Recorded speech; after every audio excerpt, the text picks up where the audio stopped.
Back in the late 1940s, European powers were so feeling the pinch after World War II. Britain, which spent hundreds of billions in the war, is now stretched thin across its large empire. Her largest colony of the Raj has also become the most rebellious one. They've been promised their independence since World War I and sent millions to fight in the sequel, along with the starvation of millions plus one. Add all of this together with a dash of international pressure, and Britain has no choice but to decolonize the subcontinent.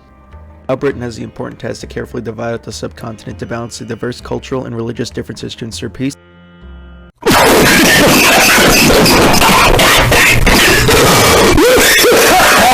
Oh, goodness.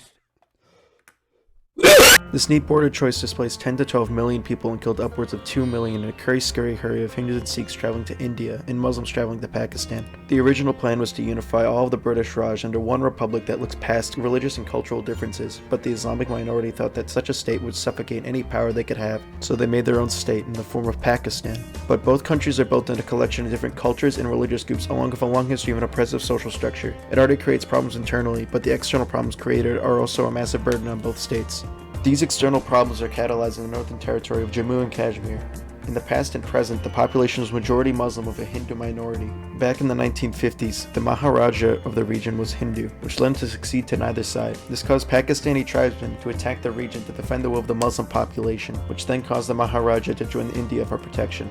Now both dominions are pinned up against each other and neither are willing to back down. Multiple wars would occur over the land, along with China claiming territory for themselves to flip off India. And even 70 years later, there is still high tension, skirmishes, and civilian insurgents making the whole territory a big mess, which is worrying when both sides have a nuclear arsenal. Pakistan and India both have justifiable motivations in their own rights. Both sides claim to want to help people in the region, but that's not the main motivator. If both were just trying to aid the well-being of the citizens, this conflict would have been dragged out for 7 long decades. The main motivators for both sides seem to be regional geopolitics. The Indus River is the economic and strategic backbone of Pakistan, but the river goes straight through Kashmir, along with several of its major tributary rivers. If India can take control of the Indus River, it could take control of Pakistan, which for India is a very desirable goal since one of the most common pathways for an external Indian takeover was through this region. Controlling Jammu and Kashmir means controlling Pakistan.